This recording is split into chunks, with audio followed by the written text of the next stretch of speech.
오늘의 말씀은 진리로의 한 걸음, A Step Toward the Truth 라는 제목을 가지고 말씀을 나누고자 합니다.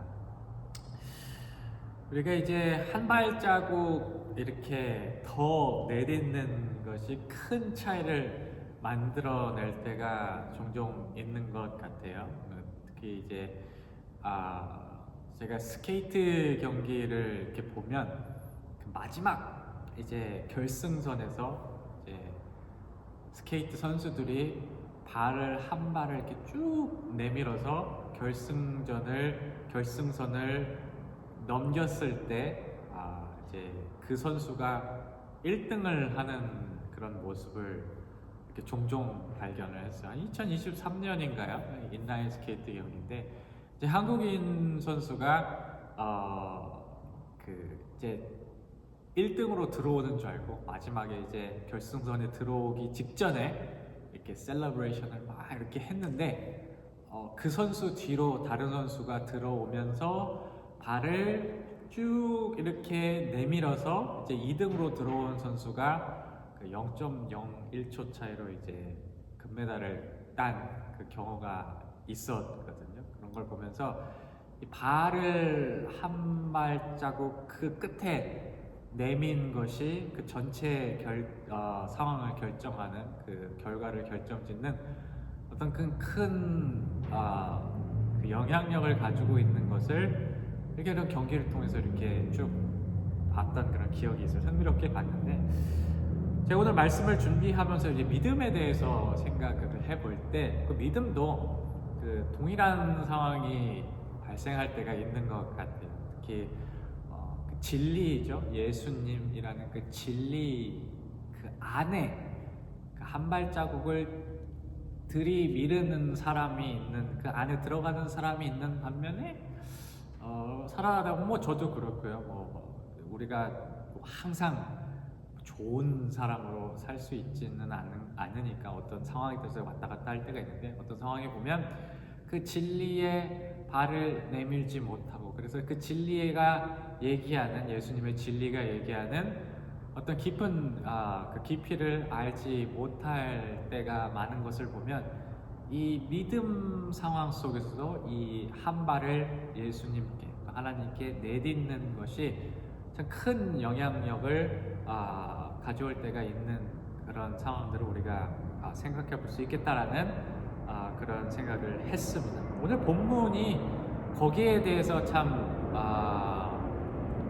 한 가지 좋은 예시를 이렇게 정해주는 본문인데 여기에 대해서 한번 오늘 생각해 보고자 해요. 예수님에 대해서 먼저 말씀에 대해서 예수님에 대해 사역에 대해서 얘기를 이제 시작해 보려고요. 예수님의 사역이 가르치는 것도 많이 하셨지만 이제 많이 하셨던 것 중에 하나가 기적을 많이 이렇게 이제 사람들한테 보여주셨죠. 그 기적을 통해서 물을 포도주로 만들기도 하시고 평생 동안 걷지 못했던 사람을 일으켜 세우기도 하시고 또 그리고 심지어 죽었다고 여겨진 사람들도 이렇게 세우신 그런 기적들을 많이 보여주셨어요. 그 사역의 기적이 참 중요한 부분이었는데 그 기적의 1차적인 그 의미는 예수님께서 기적을 보여주셨을 때 표면적인 의미는 뭐였냐면 불쌍해서였어요. 우리가 복음서를 찾아보면 예수님이 어려운 사람들을 이렇게 도와주실 때 불쌍히 여기셨다. 영어로는 이제 compassion이라는 단어도 나왔고 이제 헬라어로는 아플라크니소마이라는 그런 단어를 쓰는데 그런 단어들이 이 복음서에 나오는 걸 보면 이 예수님의 기적의 1차적인 목표가 이 정상적을 생활을 하지 못한 불쌍한 사람들을 조금 더 이렇게 잘 살게 해주시기 위한 목적으로 기적을 베푸셨다는 것을 우리가 알 수가 있어요. 그런데 말입니다. 예수님이 이 기적을 베푸셨을 때 단순히 이 사람들을 잘 살게 하는 것만이 목적이 아니셨어요. 예수님이 이 기적을 통해서 이 잘 사는 것을 넘어서 뭔가 하나를 궁극적으로 그들이 알기를 원하시는 것이 하나가 있었는데 그게 무엇이냐 하면 바로 예수님 자신이 구원자 된다는 그런 사실이었습니다. 구체적으로 예수님은 자신이 하나님으로부터 왔습니다. 하나님의 아들이고 자신을 통해서만 온전히 하나님께서 베푸신 구원에 들어갈 수 있다라는 것을 티칭, 가르침 플러스 기적들 사건을 통해서 사람들에게 전하고 싶어 하셨어요. 실제로 우리가 요한복음 14장 6절을 보면 예수님은 이렇게 말씀을 하시고 계십니다. 예수께서 가라사대 내가 곧 진리요 생명이니 나로 말미암지 않고는 아버지께로 올 자가 없느니라 라고 말씀하시는. 그러니까 예수님이 이걸 하고 싶어 하신 거죠. 사역 중에서 나를 통해서만 아버지께로 올 수 있다, 구원에 갈 수 있다는 그 진리를 이렇게 기적 속에서 얘기하고 싶어 했어요. 근데 참 공교롭게도 예수님이 아직 십자가에 돌아가시고 부활하시기 전에는 이 진리에 도달한 사람들이 거의 없었어요. 오늘 선정한 본문 이전에 나오는 오병이어의 사건을 이렇게 보면은 그거를 참 알 수 있는데, 오병이어의 사건 다들 아실 거라 생각해요. 예수님께서 자신의 가르침을 받으러 온 5,000명 남자만 계수했을 때 5,000명의 사람들을 떡 5덩이와 물고기 2마리로 먹이신 엄청난 사건입니다. 9장 17절은 그러고도 이 음식이 12바구니가 남았다고 얘기를 했어요. 그래서 이 정말 말도 안 되는 기적을 수많은 사람들에게 앞에서 보여줬는데, 참 의아하게도, 참 아이러니하게도 예수님이 구원자라고 거기에까지 도달한 사람이 그 모인 사람 중에 단 한 명도 없었다는 것이 오늘 본문에 이제 드러나요. 그 사건이 있고 나서 예수님께서 제자들을 불러 모아놓으시고 이렇게 묻죠. 18절, 19절에서 이 무리들이 나를 뭐라고 얘기를 하느냐, 뭐라고 알고 있느냐라고 했을 때, 우리가 19절에 보면은 이 제자가 이런 대답을 해요. 더러는 세례 요한이라 하고, 더러는 엘리야라, 더러는 옛 선지자 중에 한 사람이 살아나셨다라고 이렇게 사람들이 고백을 했다고, 사람들이 생각을 했다고 얘기를 해요. 누구도 이 예수님을 이 사람 이상으로 생각하지 못한 걸, 진리에 도달하지 못한 건 하나님의 아들이라는 특별한 예수님이 사람이라는 건 알겠는데, 선지자급 이상으로 생각하지 못한 것이 이 제자들의 평가에 잘 드러나고 있어요. 그런데 이런 인식의 한계를 넘어선 사람이 한 명 있었는데, 바로 예수님의 제자 중 한 명이었던 베드로였습니다. 베드로는 이렇게 대답을 합니다. 마지막 절에 오늘 몇 절이죠? 20절에서 이렇게 고백을 합니다. 예수님은 하나님의 그리스도신이다 라고 고백을 해요. 그래서 우리가 그리스도라고 읽혀지는 헬라 크리스토스, 또 히브리어는 이제 메시아, 우리가 영어로 메시아 할 때 그 단어가 이 크리스토스라는 단어인데, 이 단어는 이제 기름 부은 자라는 뜻을 가지고 있어요. 근데 당시의 유대인들이 이 명칭을 사용할 때, 기름 부은 자라는 사용할 때 그들에게 한 가지 특별한 기대가 하나가 있어요. 그게 뭐냐면, 하나님께서 이 메시아를 보내주셔서, 이 기름 부은 자를 보내주셔서 우리를 이 어려운 상황에서부터 구원해 줄 것이라는, 하나님으로부터 온 사람이라는 기대가 이 그리스도라는 그런 이름에 들어있어요. 그러니까 베드로가 예수님을 그리스도라고 고백을 했을 때 그것이 무엇을 의미했냐면, 그 말에는 이 예수님이 단지 다른 사람들이 생각했던 것처럼 예수님이 인간이라는 그런 인식에서 한 발자국 더 나가서 예수님이 바로 이 하나님께서 직접 선택하신 약속의 바로 그 사람이다라는 그 인식이 그 베드로의 고백 안에 들어있는 것이에요. 사실 베드로가 이 시점에서 자신이 무엇을 얘기하고 있는지 얼마나 정확히 잘 이해하고 있는지는 잘 모르겠어요. 왜냐면 나중에 베드로 이렇게 하는 것을 보면 좀 오락가락할 때가 있거든요. 정말로 예수님이 하나님의 아들이라고 고백을 했으면 그 놀라운 능력 가운데 또 우리가 그런 계획 가운데 예수님이 예를 들어서 이제 십자가에 돌아가셔야 되고 구원을 계획하신다고 하셨을 때 네, 이제 그렇게 하십시오 하는 게 아니라 막아서죠. 막아서고 이제 그렇게 하실 수 없습니다 하는 것을 보면 그 예수님이 구원자라는 의미에 대해서 완전히 알 수 있었다고 이해했다고 좀 말하기는 좀 그렇지만 그럼에도 불구하고 이 베드로의 고백 속에 담긴 것은 다름 아닌 진리였어요. 정말로 이 베드로 자신이 입술로 고백했던 것처럼 예수님이 하나님의 아들이었고 그리고 영원한 생명을 주실 분이라는 그 진실이 지금 베드로가 하는 고백 안에 하나님은 그리스도신이라는 고백 안에 들어 있었던 것입니다. 사실 이 베드로처럼 이 진리를 향해 한 발을 더 내딛는 게 쉬운 일은 아니에요. 베드로가 그렇게 얘기했지만 조금 전에도 얘기를 했지만 이 예수님의 기적을 경험한 사람들 중에 어느 하나도 거기까지 도달한 사람이 일단 없었다는 게 그렇고 또 그 다음 우리가 읽은 본문 다음 절에 보면 흥미로운 사실을 하나 발견할 수 있는데 예수님이 이 진리를 발견한 베드로에게 뭐라고 얘기하시냐면 얘기하지 마 이렇게 얘기해요. 이거 숨겨야 돼. 이거는 다른 사람한테는 얘기하지 마 이렇게 얘기를 하는 거 보면 예수님도 사실 그런 기적을 이렇게 베풀고 하면서 그 마음속에는 이 사람들이 내가 그 구원자라는 사실을 그렇게 잘 알 수 있지 모르겠구나라는 그런 어떤 예상이 그 예수님의 반응 안에 있다라고 우리가 생각하죠. 그만큼 인간이 그 사람들이 예수님의 그 본 모습을 예수님의 본질을 알 수 있는 것이 어렵다라는 것을 우리가 그 상황을 통해서 알 수가 있습니다. 이런 인식의 어려움은 우리가 진리에 들어가기 위해, 진리에 도달하기 위해 이 한 발을 뛰는 것이 내딛는 것이 마치 제가 처음에 얘기한 것처럼 스케이트 경주에서 마지막에 발을 이렇게 끝까지 내미는 그 상황에 있는 그 선수들처럼 어느 순간 우리에게 결단과 용기가 있어야 그 진리 안에 들어갈 수 있다는 것을 얘기할 것이에요.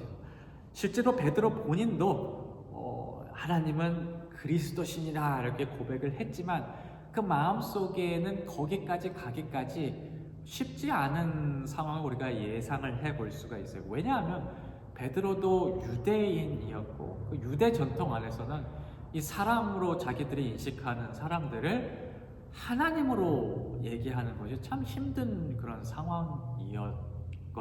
그래서 그 사람들이 거기에 모인 사람들이 그 예수님을 선지자랑 비교한 것은 바로 그 이유가 있습니다. 왜냐하면 그것이 어려웠던, 그렇게 생각하기가 정말 어려웠던 그 문화권 안에 들어있었기 때문에 그런 문화권 안에 있었음에도 불구하고 베드로가 예수님을 하나님과 이렇게 동일선상에 놓고 연결을 직접적으로 시켰다는 것은 그 어느 시점에서 그 고백을 하는 그 시점, 그 어느 시점에서 베드로가 믿음과 확신을 갖고 그 인간 예수가 아니라 하나님의 아들 예수라는 그것을 고백하기 위해서 한 발자국 이렇게 뛴 그런 상황이 있었다고 우리가 생각할 수가 있을 것입니다. 오늘 본문은 우리에게 이런 질문을 던지는 것 같아요.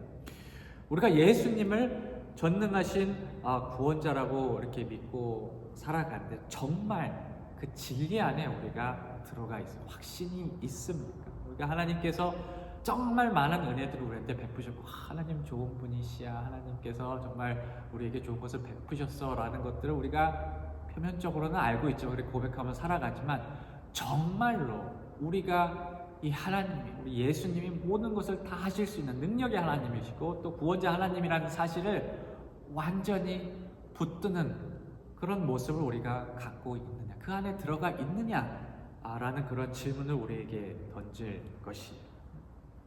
이것이 쉽지 않은 것이에요. 왜냐하면 이것이 정말 쉬웠다면 모든 사람들이 예수님 믿는 것을 그냥 쉽게 여겼었겠죠. 심지어 또 믿는 사람들 가중에서도 믿음 때문에 그 어려움을 겪는 사람이 없을 거예요. 그 진리 안에 들어가는 것이 쉬운, 하나님의 능력을 믿고 그렇게 살아가는 것이 쉬웠다면, 근데 현실이 그렇지 않다는 것은 이 진리의 한 걸음을 내딛는 것이 그 생각보다 쉽지 않다는 현실을 반영할 거예요. 그렇기 때문에 우리에게 이런 생각을 해볼 수 있습니다. 하나님께서는 우리가 믿음을 가졌을 때 그 진리 안에 들어가기 위해서 우리가 때때로 결단을 가져야 한다는 것을 우리에게 말씀합니다. 믿음이 이렇게 막 하나님께서 다 믿게 해주시고 그래서 이렇게 자연스럽게 들어가는 그런 믿음도 있지만 어느 순간에서 하나님은 우리에게 먼저 믿음을 갖고 먼저 확신을 갖고 결단을 갖고 그 진리 안에 들어오라 라는 그런 상황을 우리에게 요구하실 때가 있다는 것이죠. 그 안에 들어올 때야 볼 수가 있기 때문에 먼저 들어와라 라고 이렇게 초청하시는, 마치 베드로가 그 유대인의 그 전통 가운데서 그 예수님을, 하나님을 인식하지 못한 그 전통 가운데서 그 마음을 움직여서 예수님을 하나님의 아들이라고 고백하게 했던 것처럼 우리도 우리 이 상황이 참 쉽지 않고 하나님께서 살아계신지 안 살아계시는지에 확신이 없는 그런 상황일지라도 확신을 갖고 하나님께서 하실 수 있어, 예수님께서 우리 구원자라는 확신을 갖고 들어오기를, 진리 안에 들어오기를 원하실 때가 있다라는 것을 오늘 본문이 우리에게 얘기하고 있는 것입니다. 저의 경우에서는 이런 상황이 제 기도에서 좀 드러나는 것 같아요. 제가 이제 기도를 할 때 가만히 이렇게 살펴보면 제 성격이랑 비슷하게 기도할 때가 있는 거죠. 제 성격이 이제 막 이걸 해야 된다, 이거 붙들고 그런 성격이 아니거든요. 이렇게 좋으면 좋고 나쁘면 나쁘고 이렇게 그냥 이렇게 넘어갈 때가 있는데, 기도도 그렇게 할 때가 있더라고요. 하나님, 제가 원하는 게 하나가 있는데 이것을 해주시면 좋고 안 해주셔도 괜찮습니다 라고 그렇게 약간은 되게 약한 기도를 할 때가 있는 것을 발견합니다. 이게 나쁜 기도는 아니에요. 욕심이 없는 기도죠. 하나님의 뜻을 구합니다라는 거 표면적으로는 좋은 건데, 그런 기도를 할 때 제 모습을 보면 이런 모습도 발견이 되는 거예요. 제가 그런 기도를, 이거 해주시면 좋고 안 해주셔도 됩니다라는 기도를 할 때 보면 제 안에 이제 확신이 없는 거예요. 제가 원하는 게 너무 크거나 현실적이지 않을 때는 과연 하나님께서 이것을 해주실까, 안 해주실까, 그런 게 이게 분명하지 않기 때문에 그런 기도를 하는 것 같아요. 그러니까 이만큼 큰데 그게 할 수 있겠어, 하나님께서 해주실까라는 그런 생각에 해주시면 좋고 안 해주시면 좋습니다 이라는 기도를 하는 것 같은데, 이렇게 그런 기도를 할 때를 상황을 이렇게 또 이렇게 살펴보면 하나님이 또 그것을 원하시는 것 같지가 않더라고요. 하나님께서 다 아시고 계시는 것 같아요. 그래서 그런 기도를 하는 그런 시간들이 지나갈 때 저를 어떻게 몰아가시냐면, 상황을 어떻게 몰아가시면 결국에 이런 기도를 하게 하시더라고요. 이렇게 해주시면 좋고 저렇게 해주셔도 괜찮습니다가 아니라 이런 기도입니다. 하나님, 주님께서 해주실 줄로 믿습니다 라는 그런 기도를 하게 저렇게 만드시더라고요. 오늘 본문 말씀에 보면 하나님께서는 이렇게 진리 앞에서 이렇게 주춤하는 걸 원하시지 않는 것 같아요. 진리 안에 먼저 들어와야 한다라는 것을, 그 안에 한 걸음을 내딛어야 한다는 것을, 디디는 것을 원하시기 때문에 그런 상황 속에서 제가 확신을 갖고, 오히려 더 확신을 갖고 하나님께서 해줄 수 있습니다 라는 그런 고백을 이렇게 하시지 않나라는 그런 생각을 오늘 말씀을 준비하면서 묵상을 하면서 또 갖게 되었습니다. 말씀을 마무리합니다. 저는 여기 저를 포함한 모든 분들이 그 예수 그리스도가 우리의 구원자 되신다, 예수님의 그 능력을 고백할 수 있는 그 진리 안에 들어가는 그런 사람들이 되었으면 좋겠어요. 우리가 진리 안에 진리 앞에서 머뭇거리지 않고 들어갈까 말까 그런 게 아니라 베드로처럼 결단을 갖고 그 안에 들어갔을 때 또 하나님께서 보여주실 어떤 놀라운 기적과 또 기쁨과 또 감사들이 우리 삶을 풍성하게 할 것이라는 것을 믿고 소망하는 저와 여러분들이 되시기를 주님의 이름으로 축원합니다. 아멘.